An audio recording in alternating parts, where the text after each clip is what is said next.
함께 볼 하나님의 말씀 요나서 3장 1절부터 10절까지의 말씀, 구약성경 1288페이지 전후에 있습니다. 요나 3장 1절부터 10절까지의 말씀, 우리 한 절씩 교독하시도록 하겠습니다. 요나 3장 1절부터 10절까지의 말씀 제가 먼저 읽도록 하겠습니다. 여호와의 말씀이 두 번째로 요나에게 임하니라. 이르시되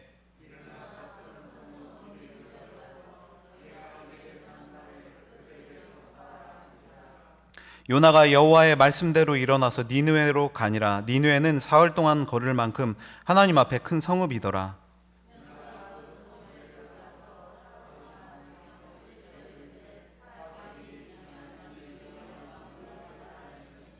니느웨 사람들이 하나님을 믿고 금식을 선포하고 높고 낮은 자를 막론하고 굵은 베옷을 입은지라.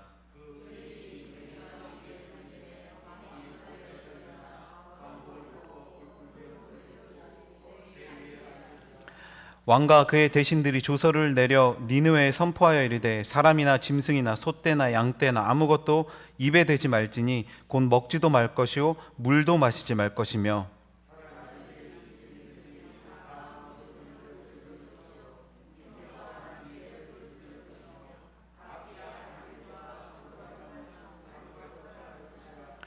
하나님이 뜻을 돌이키시고 그 진노를 그치사 우리가 멸망하지 않게 하시리라. 그렇지 않을 줄을 누가 알겠느냐 한지라.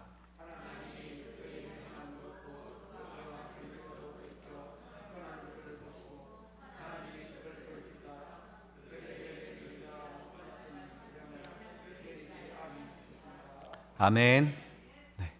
오늘 이 시간에는 함께 읽은 이 요나서 3장 1절부터 10절까지의 말씀을 가지고 요나와 니느웨라는 제목으로 같이 하나님의 말씀을 탐구해 보도록 하겠습니다. 지난 시간까지 물고기에게 이제 뱉음을 받은 그 요나가 기적적으로 생還한 그런 이야기를 함께 나누었습니다. 그런 그에게 하나님께서는 이제 다시 사명을 주시며 그를 사역의 길로 이끌고 있으십니다. 오늘은 그 사역의 현장을 함께 들여다보면서 그 안에서 교훈과 은혜를 함께 나누도록 하겠습니다. 1절과 2절 말씀을 보면 여호와의 말씀이 두 번째로 요나에게 임하니라. 이르시되 일어나 저 큰 성읍 니느웨로 가서 내가 내게 명한 바를 그들에게 선포하라 하신지라 라고 말씀합니다. 첫 번째 명령은 요나가 거부했었지만 하나님께서는 두 번째로 같은 명령을 내리셔서 니느웨 사람들이 말씀을 들을 기회를 또다시 주신 것입니다. 그것도 요나에게 온 땅을 주관하시는 하나님이시다라고 하는 엄중한 깨달음을 주신 후의 말입니다. 하나님께서 요나에게 말씀하신 내가 내게 명한 바가 무엇입니까?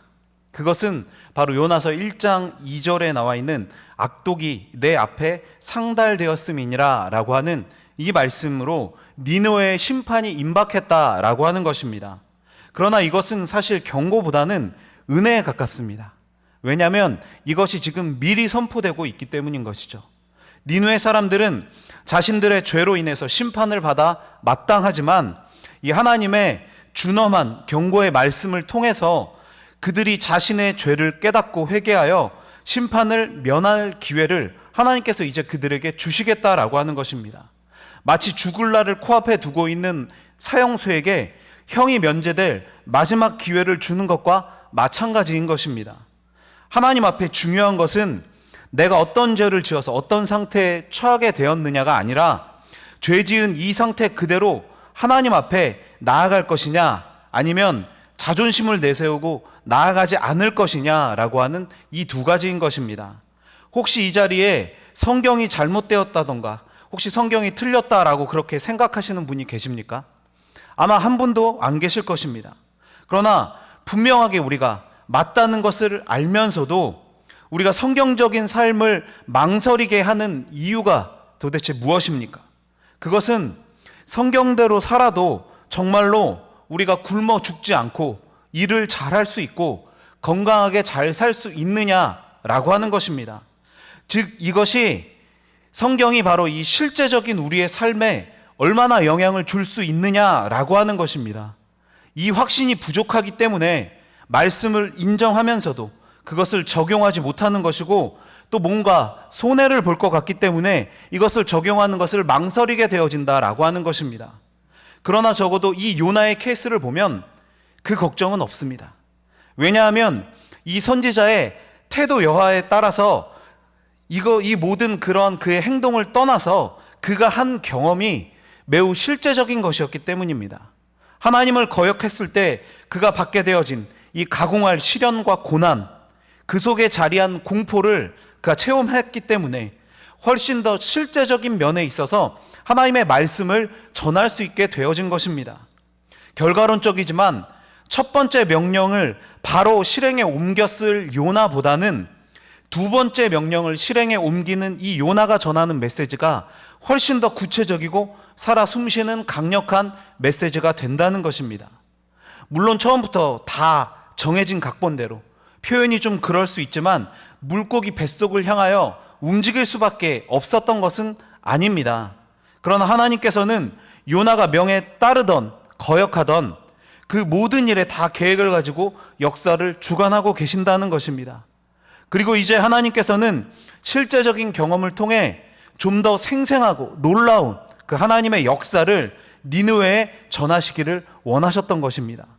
그만큼 이방인들이고 죄인들이었었던 이 니느웨 사람들에게 그분께서는 관심과 사랑을 가지고 계셨다라고 하는 것을 보여주고 있으신 것입니다.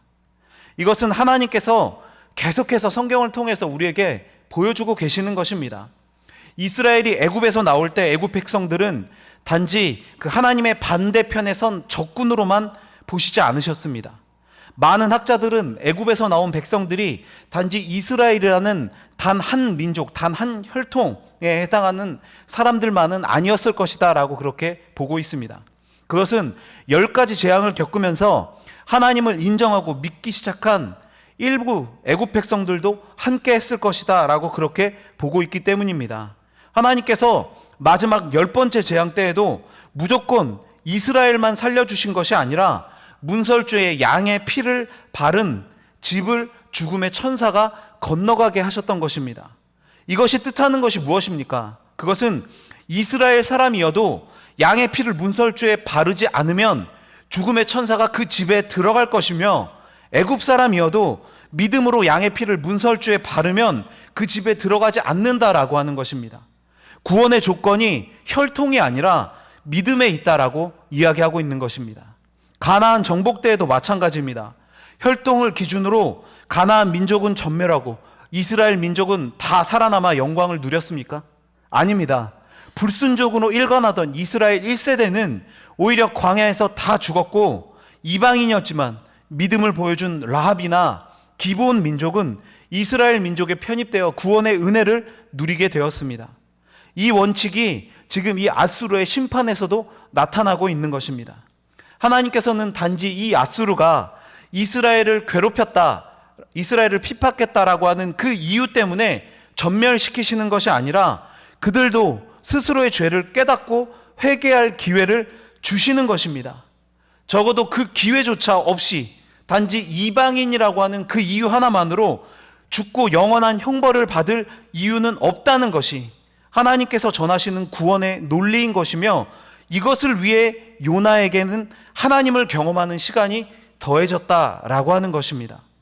이 놀라운 구원의 은혜와 감격, 부활주의를 보내시면서 더 뜻깊게 다가오셨을 그 구원의 은혜에 대해 우리는 다시금 감사하는 마음을 가져야만 합니다.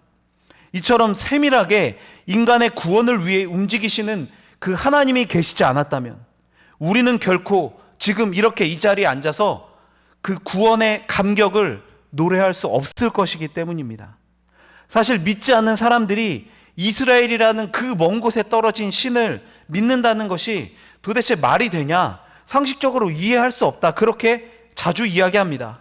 그러나 이것은 역으로 생각해 보면 정말 놀라운 것이 아닙니까? 지구 반대편에 떨어진 그곳에서 시작되어진 그 구원의 은혜가 지금 이렇게 먼 한국 땅에서 살고 있는 우리에게 전해졌다는 것, 이것은 하나님의 사랑에 근거한 철저한 구원 계획에 근거하지 않고서는 설명할 수가 없는 것입니다. 우리가 믿게 된 것이 그들의 말처럼 우리가 다 설명할 수 없는 기적인 것은 분명하다는 것입니다. 그러나 오늘 말씀을 통해 앗수르의 이 백성까지도 세밀하게 살피시는 그 하나님을 보면 이것이 결코 불가능하지 않다라고 하는 것을 우리는 분명히 깨닫게 되어지는 것입니다. 그래서 당연히 감사가 나올 수밖에 없는 것입니다. 그리고 하나님의 일하심과 그분의 공의에 대해서, 사랑에 대해 감격할 수밖에 없다라고 하는 것입니다. 이 시간 말씀을 대하시면서 먼저는 그냥 먼 곳에 있는 그 앗수르라는 정말 동화 같은 그런 이야기로 우리가 이야기를 읽고 끝나는 것이 아니라 아무리 반복해도 부족할 그 구원의 은혜에 대해서 우리가 다시금 생각하고 그 구원의 은혜가 지금 나에게 향해 있다라고 하는 이 사실에 대해서 다시 한번 감사하실 수 있으시기를 바랍니다. 하나님의 말씀에 따라서 이제 3절에서 4절을 보면 요나가 니느웨에 지체 없이 나아가 복음을 선포하는 장면이 나타나고 있습니다. 3절에서 요나가 여호와의 말씀대로 일어나서 니느웨로 간다라고 기록되어져 있는 것을 우리가 확인할 수 있습니다. 요나 1장에서 하나님께서 일어나 니느웨로 가라고 했을 때 그가 어떻게 했습니까? 그는 즉각적인 불순종으로 말씀에 답했습니다. 그 문장의 구조가 지금 3장 1장 초반부에 반복되어지고 있는 것입니다. 요약하면 이렇습니다. 여호와의 말씀대로 니느웨로 가니라 라고 하는 것이 여호와의 얼굴을 피하려고 다시스로 도망하려 하여 욥바로 내려갔더니 라고 하는 이 동일한 구조로 같이 나타나고 있다는 것입니다. 그런데 이 같은 구조 속에 완전히 상반되는 반응이 나타나고 있는 이것은 결국 무엇을 이야기하고 있는 것이냐면 하나님의 구원의 은혜를 체험한 요나의 달라진 면모를 설명하고 있는 것입니다. 이제는 하나님의 말씀에 반응하여 망설임 없이 적국의 땅, 위험이 가득한 그 땅으로 나아갈 수 있게 되어진 것입니다. 이제 하나님의 은혜를 통해 변화된 사람을 통해 하나님께서 그분의 구원 사역을 진행하는 이러한 현장을 보게 되는 것입니다. 3절에서 보면 이 니느웨 성을 사흘 동안 걸을 만큼 하나님 앞에 큰 성이다라고 그렇게 표현하고 있습니다. 우리는 이 말씀을 대할 때 먼저는 니느웨라는 성이 얼마나 큰 성인지를 깨닫게 되어집니다. 이 고고학적 발굴 기록을 보면 이 니느웨 도성의 둘레는 약 95km이고 직경이 약 30km 정도였다라고 합니다. 그냥 이렇게 말씀드리면 감이 잘 안 오시죠? 지금 우리 교회에서 저기 인천에 있는 인천 한까지의 거리가 46km라고 합니다. 그렇다면 왕복하는 거리죠. 우리가 인천항에 갔다가 다시 교회까지 돌아오는 이 거리, 이 거리가 바로 이 성의 둘레였다라고 하는 것입니다. 그렇다면 이 성읍은 요나나 이스라엘 사람들이 감히 상상할 수도 없을 그런 엄청난 크기였다라고 볼 수 있는 것입니다. 인구수로만 보아도 그렇습니다.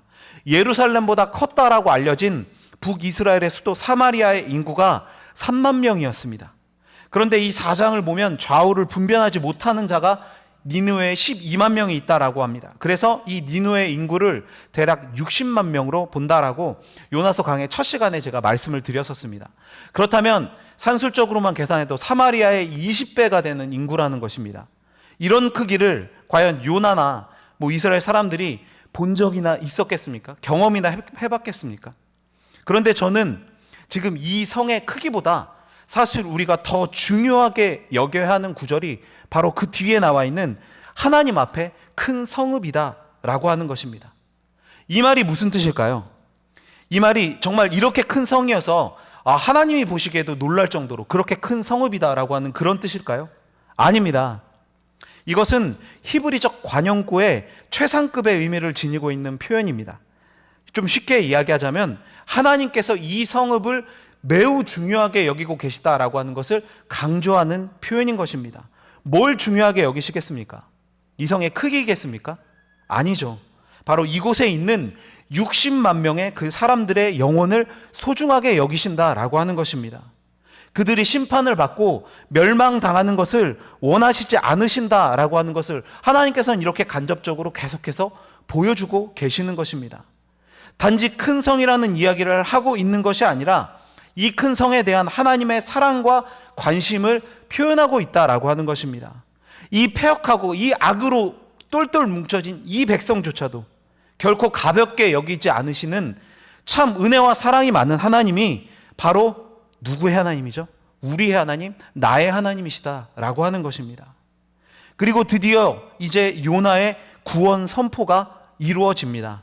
우리는 이 부분을 해석할 때 항상 사흘 정도 되는 큰 성에서 복음을 단 하루만 전했다라고 하는 결론을 내립니다. 물론 이것이 보여지는 전부요. 그러나 이 안에는 우리가 생각해 볼 문제가 있습니다. 니느웨 성이 어떤 곳입니까? 그곳은 이 아수르라고 하는 대제국의 수도이며 그 백성들은 대제국의 백성이라는 자부심으로 뭉쳐진 그런 백성들입니다. 지금 세계 각국에서 코로나를 배경으로 한 인종차별 문제가 엄청나게 나타나고 있지 않습니까? 그 바탕에 무엇이 있겠습니까? 그것은 바로 자신들의 인종이 더 우월하다라고 하는 의식이 자리하고 있기 때문입니다. 그래서 지금 형국이 아무리 아수르의 세력이 약해지고 있는 그러한 형국이다라고 할지라도 이 대제국에 수도에 살고 있었던 이 백성들의 자부심은 엄청나게 강했을 것입니다. 이 자부심을 바탕으로 그들이 정복하는 나라들의 그 수많은 악을 행할 수 있었던 것이기도 했죠. 그런데 이 성에 아마도 하나님이라고 하는 낯선 신의 이름을 부르는 최초의 설교가가 나타났습니다. 요나는 그들에게 굉장히 생소한 사람이었을 것입니다. 차림새도 달랐고 언어도 달랐습니다. 그런데 이 낯선 이방인이 이제 소리를 높여서 외치기 시작하는 것입니다. 그의 외침은 말씀 그대로 하면 40일이 지나면 너희는 끝이다 라고 하는 것입니다.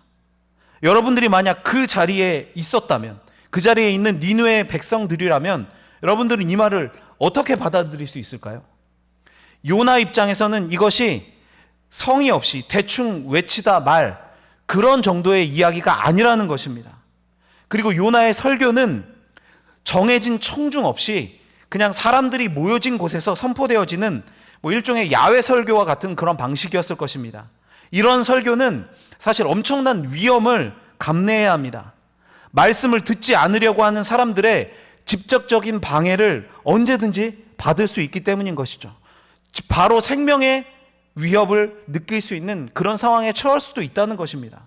더군다나 니느웨 사람도 아닌 그들 입장에서 보면 정말 변방에 시골에서 나타난 촌스러운 말과 행동, 이런 것으로 일관하고 있는 이 사람의 이 행동은 충분히 반감을 일으킬 수 있을 만한 그런 모습과 행동이었다라고 하는 것입니다.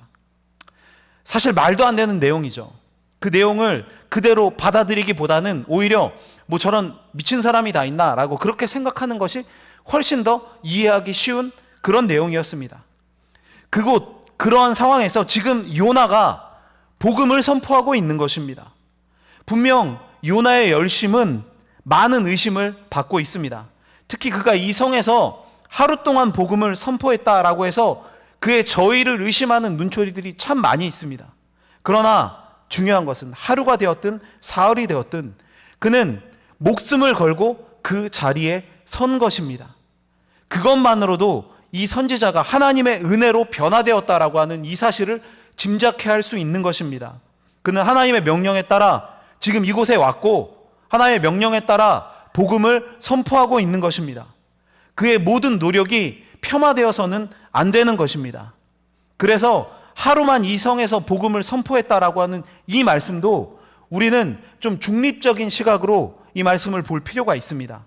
요나가 사흘길이 되는 성읍에 대해서 왜 하루만 회개를 촉구했을까요? 그 이유에 대해서 참 많은 해석들이 있습니다.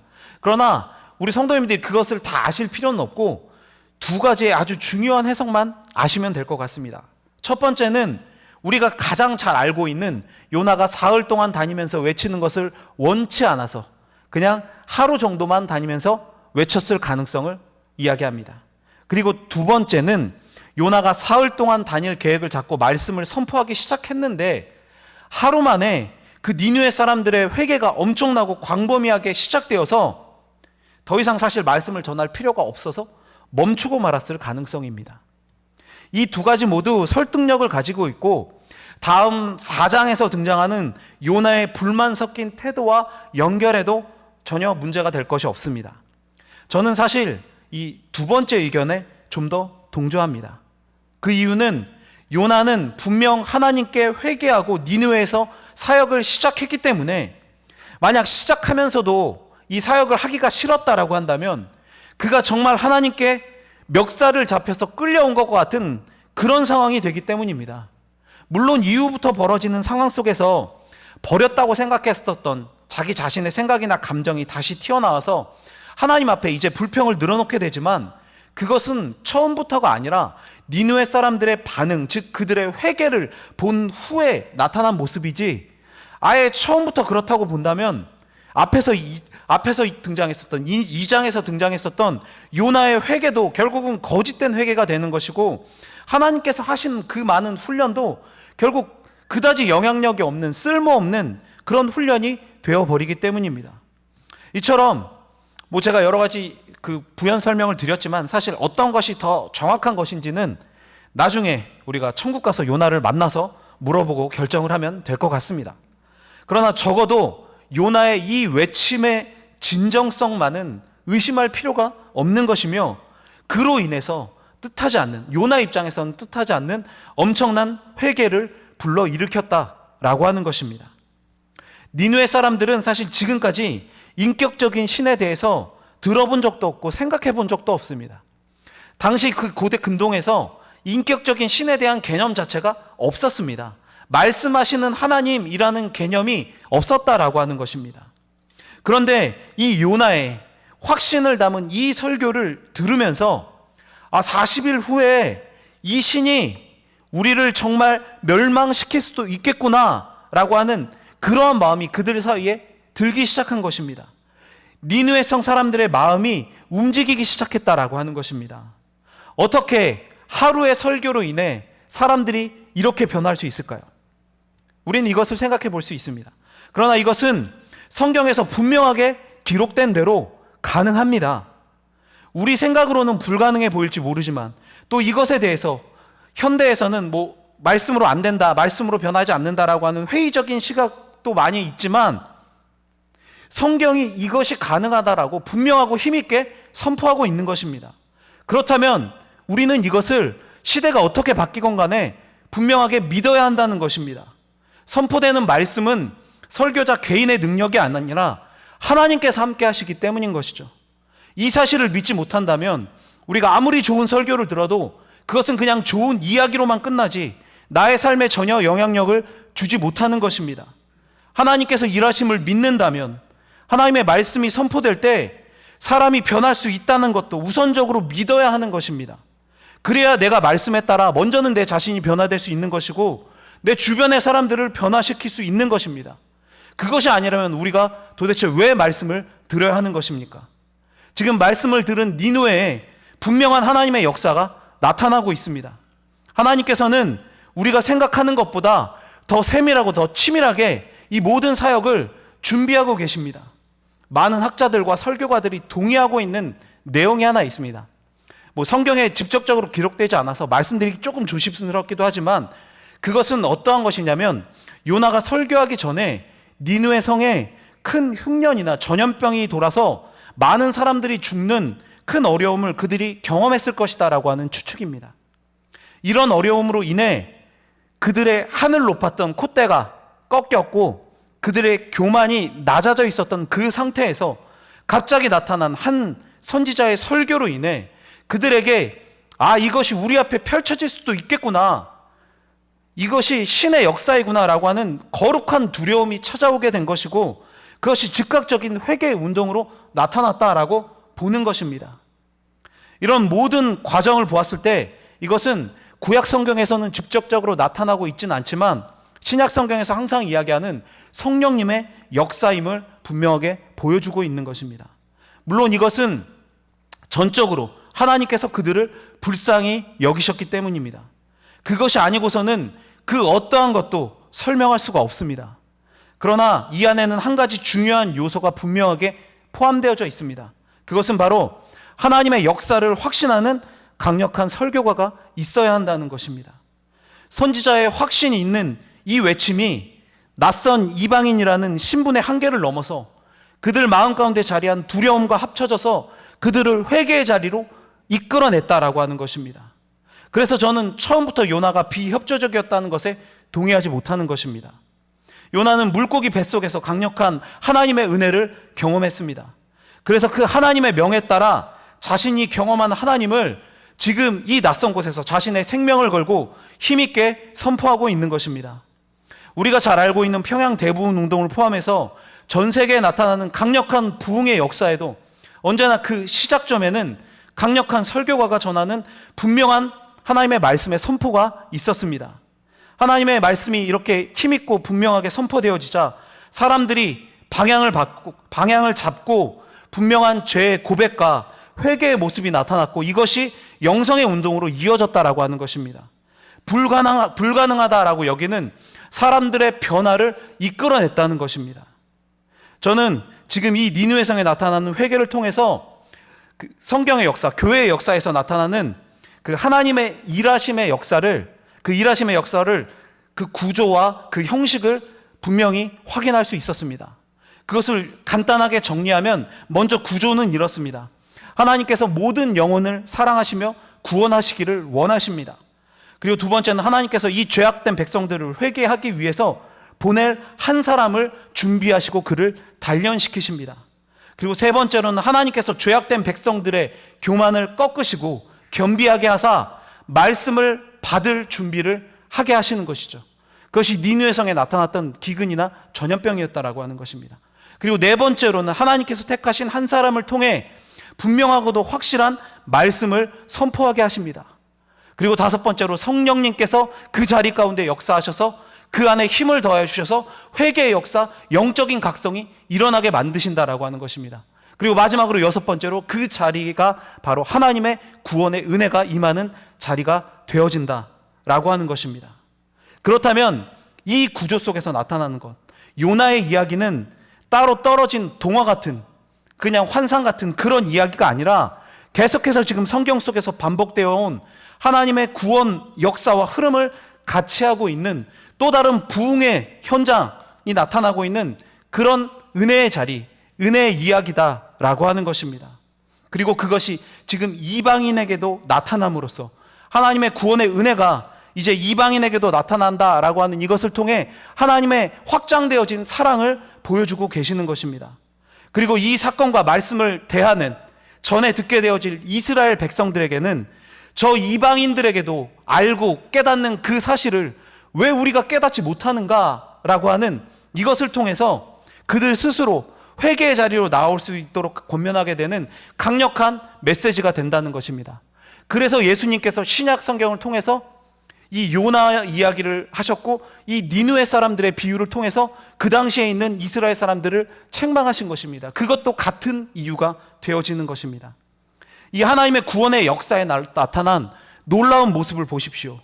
6절에서 8절까지의 말씀을 보면 그 구원의 역사가 나타납니다. 백성들 사이에서 나타난 이 회개의 역사가 왕의 귀에도 들려집니다. 그리고 그 메시지를 들은 왕이 직접 나서서 온 성의 회개 운동을 이끌고 있는 놀라운 일이 벌어지고 있는 것입니다. 사실 백성들 사이에서 이런 움직임이 나타난다면 왕이 어떻게 해야 되죠? 왕이 이것을 조사하고 이 사태를 진정시키기 위해 탄압을 가하는 것이 일반적인 왕이 대처하는 방식인 것입니다. 그런데 니느웨에서는 백성들로부터 시작되어진 이 회개 운동이 왕에게까지 확대되어서 왕이 직접 베옷을 입고 제에 앉아서 회개하는 놀라운 일이 벌어지고 있는 것입니다. 이 왕이 그럼 원래 백성들의 이야기를 잘 들어주고 스스로도 겸손한 그런 참 좋은 그런 왕이었을까요? 역사를 보면 대제국의 왕들은 자신들이 마치 신이라고 여기며 살아온 사람들이었습니다. 그런 왕이 백성의 뜻을, 그것도 막 이런 불완전한 움직임을 보이는 이런 백성들의 뜻을 따를 리가 없는 것입니다. 그런데 왕이 자신이 회개할 뿐만 아니라 사람과 나아가 짐승들에게까지 이 모든 회개를 이야기하고 있는 것입니다. 이렇게 니느웨에서 벌어진 이 회개는 또다시 우리가 알고 있는 온전한 회개의 형식과 일치하고 있습니다. 그 회개의 형식, 제가 처음에 구조를 말씀드렸다면 이제 형식을 말씀드리려고 하는데 그 형식은 어떤 것일까요? 첫 번째는 죄에 대한 깨달음입니다. 백성부터 시작해서 왕까지 모두가 다 하나님 앞에서 똑같은 죄인이라는 깨달음이 지금 이 니느웨에 나타나고 있습니다. 심지어 짐승들까지도 죄를 가지고 있다라고 하는 의식이 있었다는 것이죠. 이것은 하나님 앞에서 자신을 돌아보니 신분이나 성별 이런 것에 다 상관없이, 어떠한 차이도 없이 우리 모두가 다 하나님 앞에서 죄인이다라고 하는 이 사실을 깨닫게 된 것입니다. 그리고 두 번째는 구체적이고 진실한 회개의 모습입니다. 니느웨 사람들이 하나님 앞에서 진정으로 자신들을 낮추었습니다. 그들은 굵은 베옷을 입고 제 위에 앉아 금식하며 회개했습니다. 굵은 베옷은 사람이 죽었을 때 입는 옷이며, 제 위에 무릎을 꿇는다는 것은 자신이 심판받아 마땅할 죄인이다라고 하는 것을 이야기하는 것입니다. 또 금식한다라고 하는 것은 내가 음식을 먹을 자격조차 없는 그런 죽을 목숨이다라고 하는 것을 이야기하고 있는 것이죠. 이것이 다 합쳐진 것은 분명한 회개의 모습인 것입니다.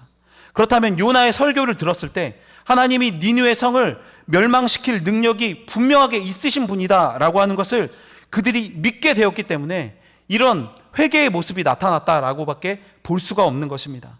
그리고 세 번째로는 이것이 형식적인 회개가 아니라 회개 후에 분명한 행동이 뒤따랐다는 것입니다. 니느웨 사람들이 삶의 방식을 바꾸었습니다. 왕은 백성들에게 각기 악한 길과 손으로 행한 강포에서 떠날 것을 명령했고, 백성들은 순종했습니다. 그들은 사실 전쟁과 약탈을 통해서 상대를 죽이고 물건을 빼앗은 것으로 부를 이루고 나라를 강성하게 만든 사람들이었습니다.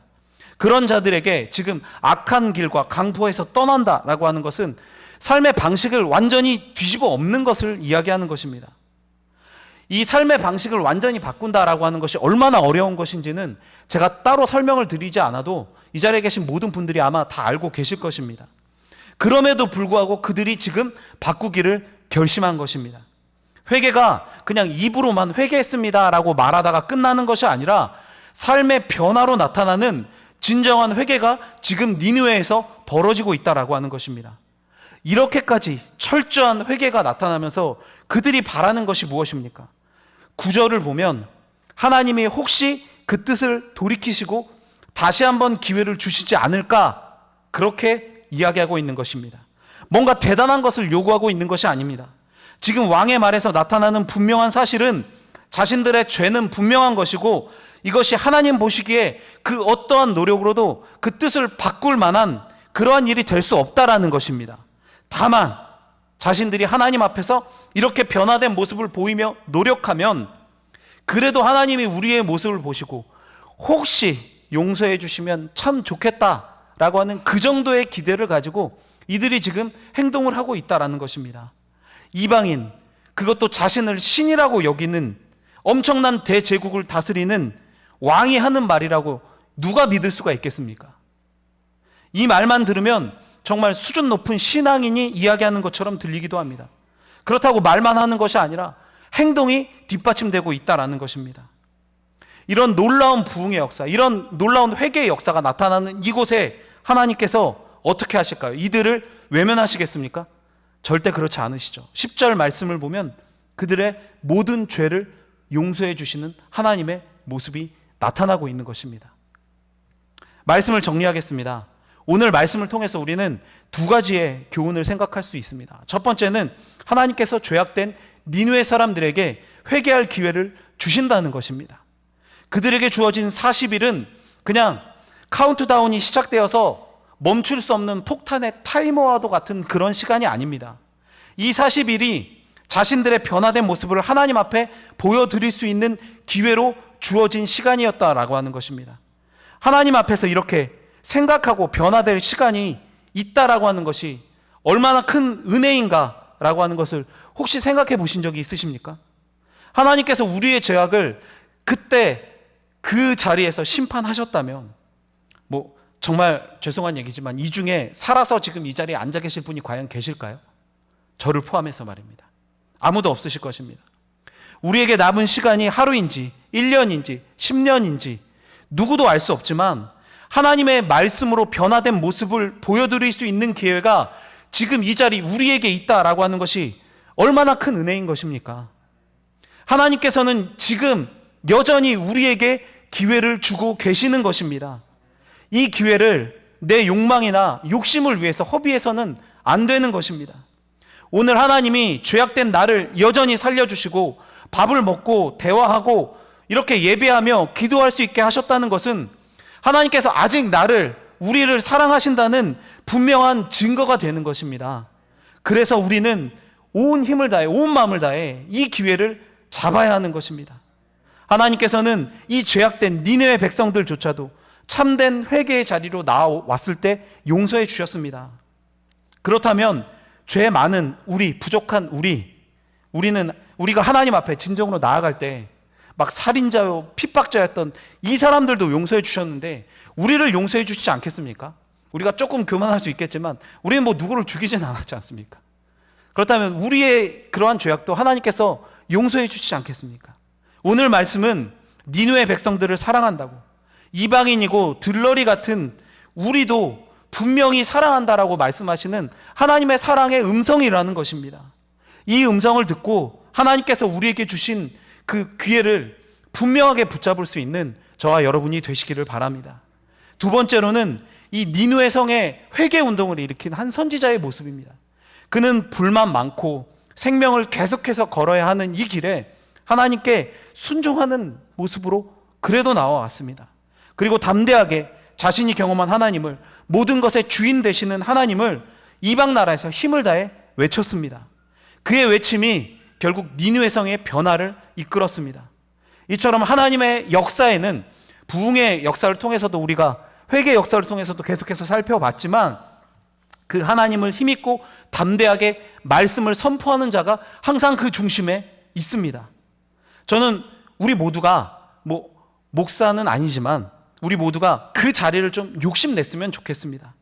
하나님, 제가 그 놀라운 하나님의 역사에 쓰임받기를 원한다는 좀 더 큰 기도의 제목을 가지고 그분 앞에 나아갈 수 있었으면 좋겠습니다.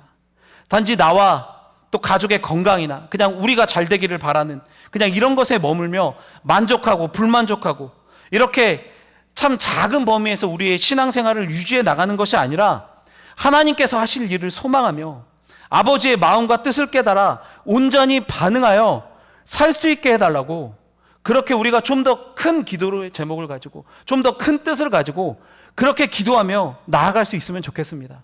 혹시 이제 연세가 많으셔서 난 그런 일 하기에는 좀 힘들다, 혹시 난 지금 삶이 좀 어려워서 그런 것 하기에는 마음의 여유가 없다, 혹시 이런 생각을 가지고 계시는 분이 있으십니까? 결코 그 어떠한 것도 제약이 될 수 없습니다.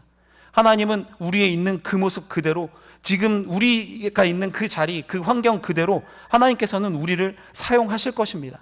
하나님께서 원하시는 것은 우리의 전적인 순종인 것입니다. 그리고 우리의 전적인 그 순종을 사용하셔서 하나님은 놀라운 하나님의 일, 하나님의 역사를 나타내실 것입니다. 그렇기 때문에 우리가 하나님의 그 귀한 사역에 참여할 수 있게 해달라는 이 귀한 열심으로 그 하나님의 역사의 주인공으로 정말 그분 앞에 섰을 때 부끄럽지 않고 그분 앞에 섰을 때 우리가 항상 바라고 소망하듯이 잘하였다 충성된 종아라고 이야기하는 그 하나님의 칭찬을 듣고 영원히 하나님의 품에 안겨 하나님과 함께 기쁨을 누리는 그러한 삶을 살아가시기를, 또 그것을 강력하게 소망하며 지금 우리의 있는 자리에서 그렇게 하나님 앞에 기도하며 분투하며 우리 삶 속에 최선을 다하는 삶으로 나아가실 수 있는 저와 여러분이 되시기를 바랍니다.